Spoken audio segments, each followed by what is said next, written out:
Okay, my people, now welcome back to my channel. How una dey? I hope una dey fine. How everything? I hope everything dey fine with una. For me, as una dey see, I dey fine.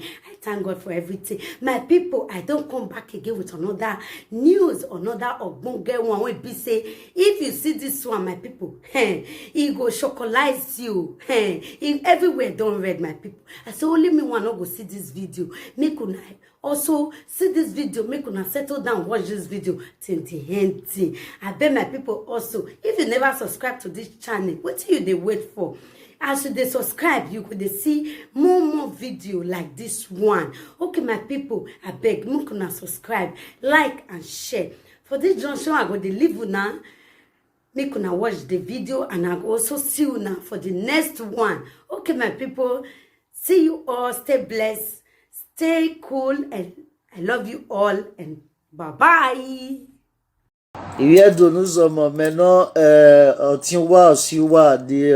odionware of social media, Oba talk by ise, Mogu talk by ise, Ikameyani rotedo wa talk by ise, Odionware no igwo badole doyi, waya wato wa ikbe, Avoma, Avere maijimaya, Imasia yowani rotedo wato wa ikbe o. Komoba itu akpanoreko itu yedo ya fefefe ema ya ni more donoma itu wa wagato wariwe kpe erinina no wa eve na ni gbe me ema ya ni more donoma no me do we ko owe taji si na do ya dolo waji so kwa eni marije na ni ani bunwo wetin ayi si do yaria ya do ya gbe ewo ni akere and every no buy na we me no dion we ore media na we amake ke so ti raji ama no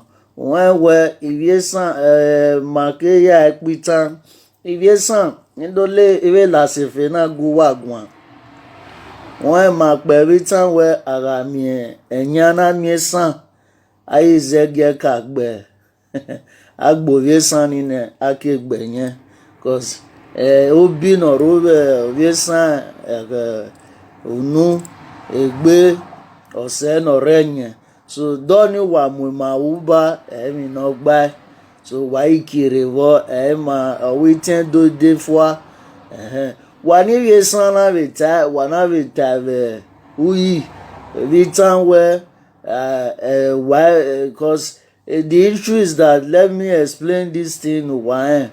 So me maka manivia do manawi ma jo monivie san rodara mi san ana mienye ake zege gbe yesan ni ne ake gbe yen ni ji manivia do yata yesan na vize you know where yen me jo monivia do zewe edona o ame na gbanya me so better there ire de emi ya fi were ne wani vie san no ka we dono ame na gbanya me ede ire de edo wari lere e ba wa ina do abo wa ri o to we ya e ba wa ri dia won ame ma igbu wa mani vie do no we ga we ma jo mo ne ivie san ra mi eyan na mi san ede ire de ikwedo ivie san ya gi o me so memena wari sulima we bana wai muima ubana wai na de baie gon do aleli ma kan so nu ware rere wa mu pa mu we ren re viesa awo pa ma pin ye do ya ta we isan we do opa ma kin isan gbedo edo gbe san beta opa ma kin aya we mami aya mu ma gbon ria so nu wa do ara wo pa ma kin wa gbe marie wa mi kinana tori man ore dan we va wa na mu me e va wa na mi agbadia so iviesan we wa ya be so kwa wa ni mami mi dan ma obunse ni mori manoma so ona idori ladian anyone ewie do menu zomo emanu wa mi video na ene na ogien hotel otonedo eyan ogien